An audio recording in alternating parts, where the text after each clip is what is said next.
Centers out in front. They score! In double overtime. Guess who? Danny Snyder. And one shoots. Fired. They score! Here's Snyder over the line left side. Snyder into the left circle. Snyder into the slot. Back in. He scores! The game of hockey lost a good man 10 years ago. A good man who touched many people. A good man we should never forget. It's very difficult for me to put into words the tremendous sense of loss that we all feel over passing of Dan Snyder. Like a blink of an eye, the old saying, in a blink of an eye. It's, poof. It was like yesterday, and it's 10 years. It does not seem like 10 years. At times, it seems like a different lifetime. There's been a lot of wonderful people that we've met in the last 10 years, and we always try and take the positives from that. The foundation that sprouted as a result of his death helped pay for an arena in his hometown that now bears his name. I think it's something that makes us very, very proud. Dan was a very loyal young man. I know it was always very important to him that he be recognized as being an Elmira native. It was hard at first, but the fun part for me now is knowing that my little grandsons will play hockey here. So that's exciting. His strong legacy stretches in the form of scholarships from his foundation to humanitarian and leadership awards across 3 leagues, including his Old Thrashers franchise, now in Winnipeg. That's a legacy moving forward, or continuous, that continues on, and that's exciting, so that people down the road know who he is, or who he was. It was a lot of fun to reconnect with the fans again, and keeps his connection to that franchise alive. It was a real honor for them to carry on that tradition. Snyder left an imprint on everyone he met, from fans to teammates to trainers to coaches.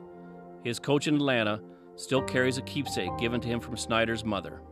She pulled Danny's watch that the cops had brought back after the accident, and she gave me the bracelet, and she said, each link represents a player, and you're the coach, and my son was in love with you. So there's not a game that I coached since that accident that Dan Snyder is in my suit jacket with me. Snyder was supposed to be too small to play in the NHL, but one scout believed in him and saw his heart.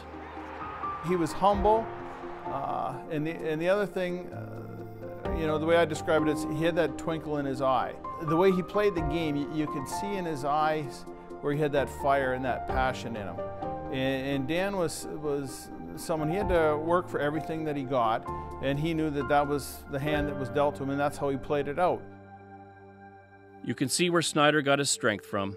His parents and family exhibited remarkable forgiveness toward the teammate who drove the car that night 10 years ago.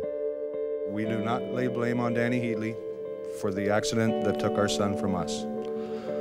Danny is a good person, and no one feels more sorry for what happened than he does. There wasn't conditions at the time, and there certainly isn't now. And yeah, I think we all feel the same. And, it's the past. There's nothing we can do about it. There's nothing we can change about what happened. And we move on and live each day to the fullest that we possibly can.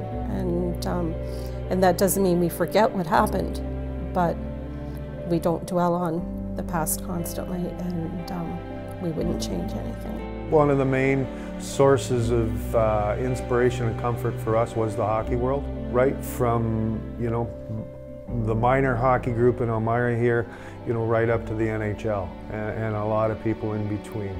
We got hundreds, thousands of cards in the floral arrangements, and they came from almost every NHL team, the AHL, men's hockey, women's hockey, college hockey, university hockey, former players. We couldn't keep track of them all. We had so many. But it was just warming and encompassing the hockey community, what they did for us. because of who he was, what he meant to so many other people besides just his family. No, he won't be forgotten.